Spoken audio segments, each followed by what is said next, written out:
Na tela branca ao centro, o título em letras azuis informa: Aplicação de ferramentas computacionais para apoio ao ensino de matemática para alunos com deficiência visual.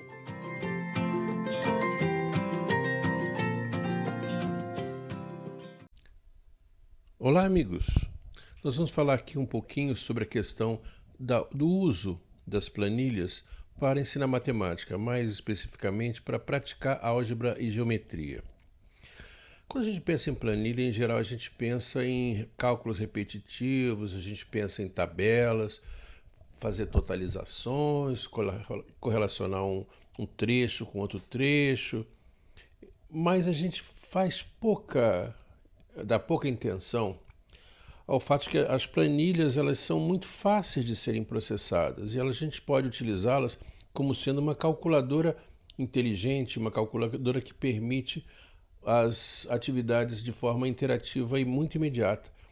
Então, a ideia é você pegar os alunos e fazer os alunos brincarem com a planilha, utilizando, claro, resolução de problemas que eles se interessem por resolver, né?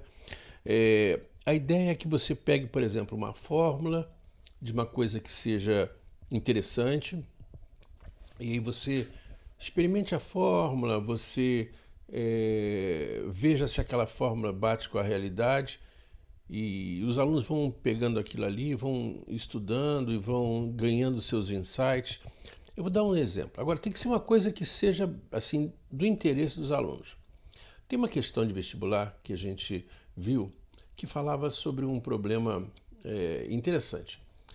As fábricas de sapato aqui no Brasil utilizam uma fórmula para dar número ao sapato. O sapato número 40, número 41, etc, etc. As fábricas utilizam uma fórmula do Brasil. Outros países usam outras fórmulas. Isso você vê que a numeração do sapato do Brasil é uma, nos Estados Unidos é outra, na Europa é outra. Então, por exemplo, aqui no Brasil a fórmula é assim: o número do sapato é calculado como sendo 5 vezes o tamanho do pé da pessoa. Por exemplo, se a pessoa tem tamanho do pé 20 centímetros, é 20 vezes 5. Tá? Somado com 28 e dividido por 4. Não sei de onde se tirou essa fórmula, mas todo mundo me diz que essa fórmula aqui é usada. Então, você ensinar para as crianças isso. Então, fala assim, ó, vamos medir o pé das pessoas.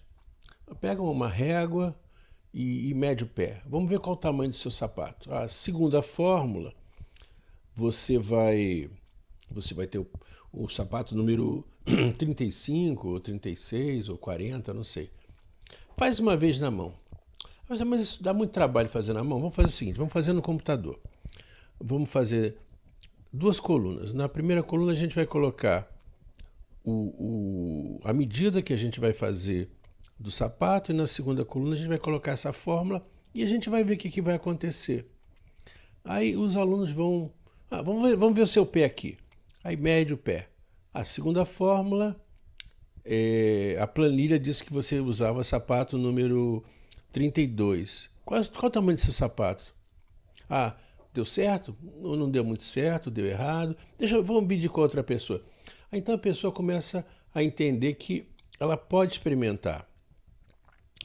Eventualmente ela pode extrapolar e até criar o seu próprio modelo de fórmula, aumentando, por exemplo, aquela constante ou fazendo alguma jogadinha.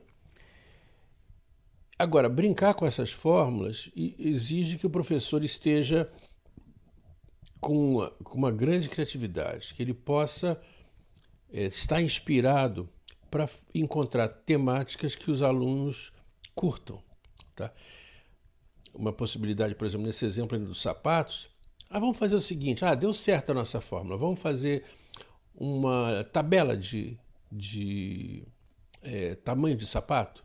A gente faz assim, cria uma coluna com os tamanhos do pé, por exemplo, 30 centímetros, 31, 32, 33, 34 e assim por diante.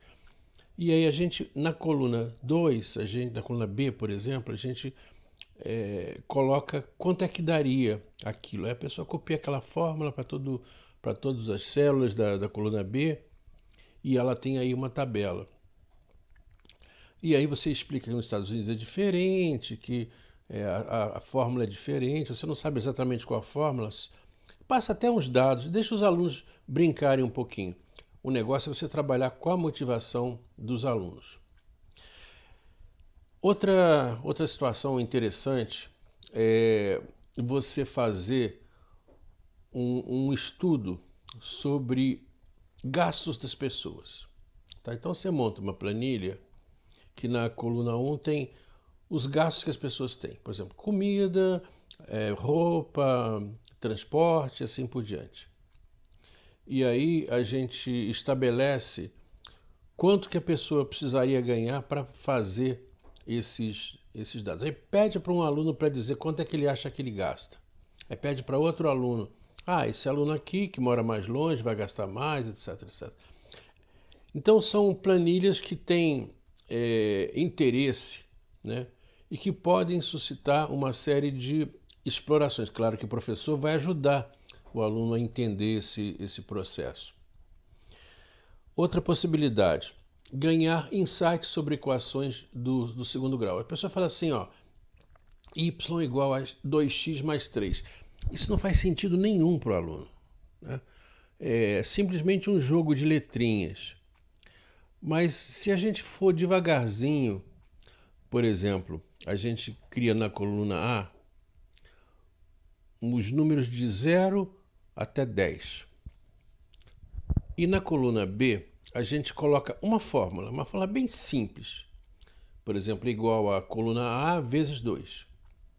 Então, o 0 vai virar 0 na segunda coluna, o 1 vai virar 2, o 2 vai virar 4, o 3 vai virar 6 e assim por diante. Aí as pessoas vão ler, entendi. E se a gente fizesse uma fórmula um pouquinho mais complicada, por exemplo, 2x mais 1, o que será que aconteceria? Então, você vai transportando a realidade da fórmula para o aluno, para ele pensar um pouquinho o que poderia acontecer. Bom, nem todo mundo vai conseguir, uns vão conseguir com mais facilidade, mas de qualquer maneira, da interação entre as pessoas, você vai ter a possibilidade de ter muito insight, onde que o aluno não está entendendo, né? Alguns alunos vão entender com uma qualidade tão grande que vão carregar isso para o resto da vida.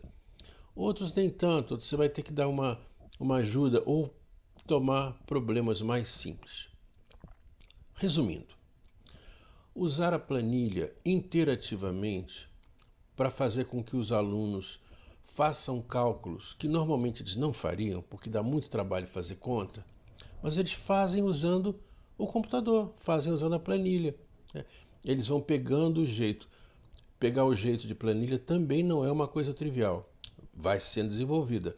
E aí, o professor ele tem que fazer um bom planejamento, ele tem que fazer umas experiências prévias e depois ele tem que ir para a sala de aula e acreditar que vai funcionar. Que funciona mesmo, né?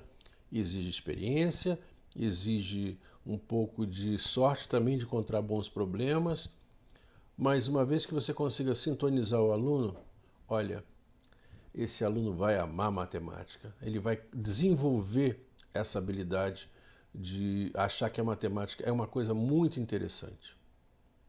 Vamos lá!